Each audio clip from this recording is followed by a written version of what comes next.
ẹ̀yin tèmi ṣe rí ohun tí fẹ́ discuss lénìí àwa ọmọ Yorùbá àwa la máa dá wàhálà alẹ́ láàní fẹ́ jẹ́ kí ìjà tán láàárín Ọọ̀ni of Ifẹ̀ àti Aláàfin Ọ̀yọ́.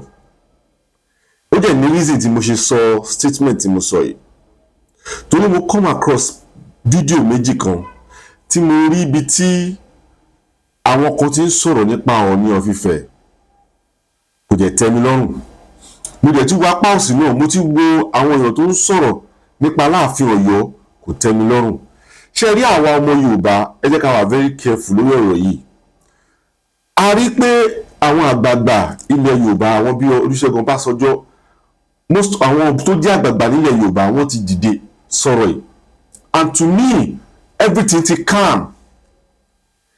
Aláàfin Ọ̀yọ́ ò issue any statement mọ́ because Aláàfin Ọ̀yọ́ ló issue statement tẹ́lẹ̀ Ọọ̀ni ò dá sí. The only èsì tó ní fì òun náà ní èyí tí media aid wọ́n ṣe Ọláfárí ẹ̀kan jẹ ní àjẹ̀dúpẹ́ pé everything ti die down.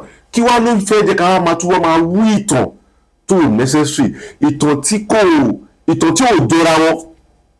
Mo come across video bàbá kan kò yí pé ó rí lè bú Ọọ̀ni of Ifẹ̀ àmọ́ ẹ mọ̀ pé ìtàn tí wọ́n ń pa àlọ́ ni kò ń ṣètàn. Ẹ jẹ́ ká wo fídíò yẹn. Ọba wa lónìí ní Ifẹ̀ ẹ ti gbọ́ àbẹ́ ẹ̀ tí ìgbọ́ ni ẹnà wọnú social media dáadáa bàbá ó nà ká sí ẹni tí òun fẹ́ kó joyè ni iná ìfi ọ̀jájájẹ́. Ẹ gbọ́ statement yẹn. Ọba Adéyẹmí Lámídì ó sọ reason tí nǹkan bẹ́ẹ̀ yẹn ṣe ṣẹlẹ̀. Ṣé Aláàfin Ọ̀yọ́ ló fi Ọọ̀ni of Ifẹ̀ jẹ ni àbí torí pé àgbàlagbà ni wọ́n jẹ́ pé gọ́vnà Arẹ́gbẹ́ṣọlá at that time pé ẹ jẹ́ ká bá yín dá sọ̀rọ̀ yìí nǹkan tó fẹ́ ṣe yóò da báyìí ló ṣe jẹ́ kó ṣe.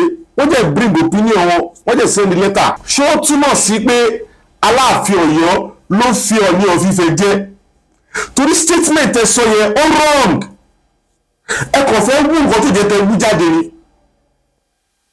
ọ̀rọ̀ ìbàjẹ́ lẹ́sọ yẹn. Aláàfin Ọ̀yọ́ ò lè ever fi Ọọ̀ni of Ifẹ̀ jẹ, kò possible. Gbogbo ọmọ Yorùbá gbogbo ọmọ káàárọ̀ òjíire ló mọ̀ wípé orísun àwọn Ilé Ifẹ̀ ni. Gbogbo ọmọ káàárọ̀ òjíire pátájẹ̀ ló gbà wípé Ọọ̀ni of Ifẹ̀ ní olórí aládé gbogbo tó fi dórí Ọọ̀ni tó fi dórí Aláàfin Ọ̀yọ́. Ọọ̀ni ba lórí Aláàfin Ọ̀yọ́ gbogbo èèyàn ló mọ̀ yẹn. Ẹ jẹ́ ká tẹ̀síwájú. Ọmọ ọ̀sán ní kópa tiẹ̀ báyà ẹ̀ ọ̀sán tí ò pọ́n wà láyà ìsọ̀kòólù ọ̀jájá ìbá yín torí pé ọba tó dáa níyín sójú mi ló ṣe lọ́yọ̀ọ́ nígbà ìjọba ẹni ẹ kéré sálàáfin ìgbà ìjọba tó wá kí Aláàfin lọ́yọ̀ọ́ ẹ wo bẹ́ẹ̀ ṣe kí Aláàfin pẹ̀lú ìtẹríba ó lè jẹ́ tọjọ́ orílẹ̀ rò àbí pé wọn ò tí ì gbé ìgbèkúgbè ìtànkìtàn sí yínú ẹ wá rí pé kábíyèsí lọ tán ìwà tẹ́ ẹ wù lánàá ẹ dákun. Now ṣe rí ọ̀rọ̀ mátà pé torí Mr. Moruf àwọn náà sọ statement yẹn wípé torí pé Aláàfin Ọ̀yọ́ Ọba Adéyẹmí Lámídì kú ló fà á tí Ọọ̀ni of Ifẹ̀ fi ń fi àwọn joyè. Ṣe rí ọ̀rọ̀ kéèsì Chief Dọ̀tun Sanusi máa wá sórí ibẹ̀ yẹn but ọ̀rọ̀ tó sọ yìí ẹ jẹ́ kí n bring out point kan jáde fún yín.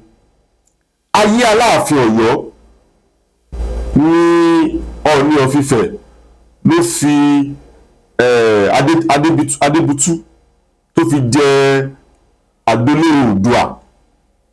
Ayé Aláàfin Ọ̀yọ́ ní Ọọ̀ni of Ifẹ̀ ló fi Chief Tóyìn Kọ́ládé Dr. Chief Tóyìn Kọ́ládé tó fi wọ́n jẹ ìyálájé Oòduà.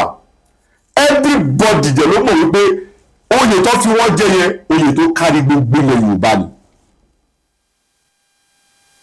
Oyè tó kárí gbogbo ilẹ̀ Yorùbá kọjá ilẹ̀ Yorùbá ni.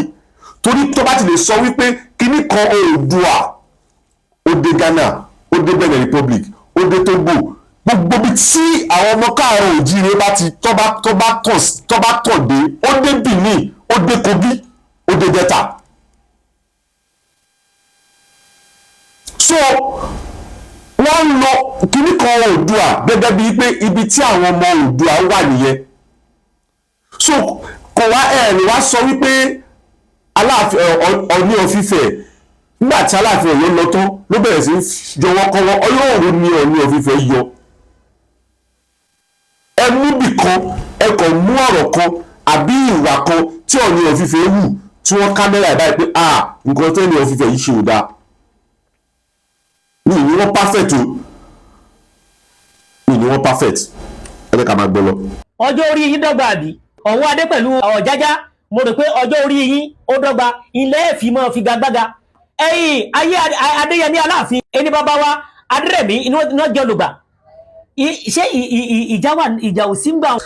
So now sẹ́wọ̀n statement wọn yẹn náà ẹ jẹ́ kí wọ́n lọ sí ti Aláàfin Ọ̀wọ́adé torí statement tẹ́ni ẹ tiẹ̀ make ó dùn mí gan.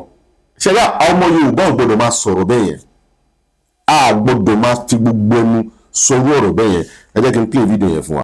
nígbà tí wọ́n ń ṣòro fún bàbá Ọ̀wọ́adé igbá mẹ́ta ni wọ́n gbé ńlẹ̀ igbá àkọ́kọ́ àádùn ń bẹnu ẹ̀ igbá kejì oyin ní bẹnu ẹ̀ igbá kẹta atarodo tí ń ta ṣúẹ́ṣúẹ́ atasúyà òun ní bẹnu ẹ̀ àmọ́ ńgbà tí wọ́n ní kí bàbá Ọ̀wọ́adé wọ́n ní kó súnmọ́ wájú kó wá gbé igbá kan igbá yẹn ló dẹ̀ máa sọ bí ìjọba ètò ìjọba rẹ̀ yóò ṣe rí nígbà tí bàbá Ọ̀wọ́adé tó máa gbé igbá ata ni wọ́n lọ gbé igbá ata rodo ata àjọsìn òun ni wọ́n lọ gbé atasúyà atasúẹ́ṣúẹ́ òun ni ìdí nìyẹn tí wọ́n fi ń fi ojú ata tán fi ń ta ọmọ Ọ̀yọ́ níbẹ̀ nǹkan tó fà á nìyẹn o.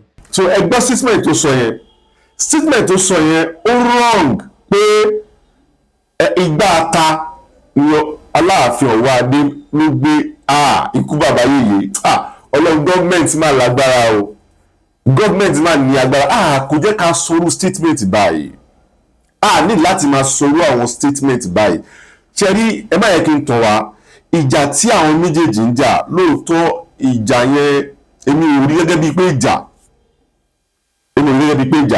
tí àwọn adé bloggers tá bá lè pẹ̀tù sí kíní ó máa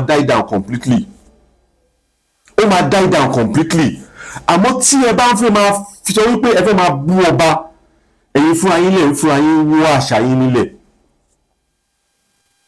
lọ́kàn ti tèmi my own opinion I believe that Ọọ̀ni of Ifẹ̀ is superior. Tí àwọn ọmọ Ọ̀yọ́ bá jẹ́ sọ wípé Aláàfin Ọ̀yọ́ ló wà superior ju Ọọ̀ni of Ifẹ̀ lọ kò sí nǹkan tó wà ń bẹ̀. ìtàn fojú hàn pé Ọọ̀ni of Ifẹ̀ ni. So to me ẹ jẹ́ ká calm down lórí mátà yìí kí kó má bàa di wípé àwa náà máa sọ àwọn ọ̀rọ̀ tó yẹ ká sọ sáwọn tá a gbà wípé olórí wa ni wọ́n aṣáájú wa ni wọ́n. Ẹwọ́n statement ẹni yìí sìn tó sọ yìí sìn wípé igbá ata ni Aláàfin Ọ̀yọ́ gbé tó bá ń ṣe bẹ́ẹ̀ ni kò ní máa hùwà báyìí. Aláàfin Ọ̀yọ́ àgbà ó ti ń ju ẹnu àwa èèyàn lọ ẹ má yẹ kí n tàn wá. Àwọn méjèèjì they are respected king tí àwa fúnra wa gbọ́dọ̀ sọ nǹkan kan tó yẹ ká sọ sí wọn. Ìní sọ jù báyìí lọ orúkọ mi ò yí padà ọmọọba Oyèyẹmí Lẹ́kùtì ó dìgbà kan náà.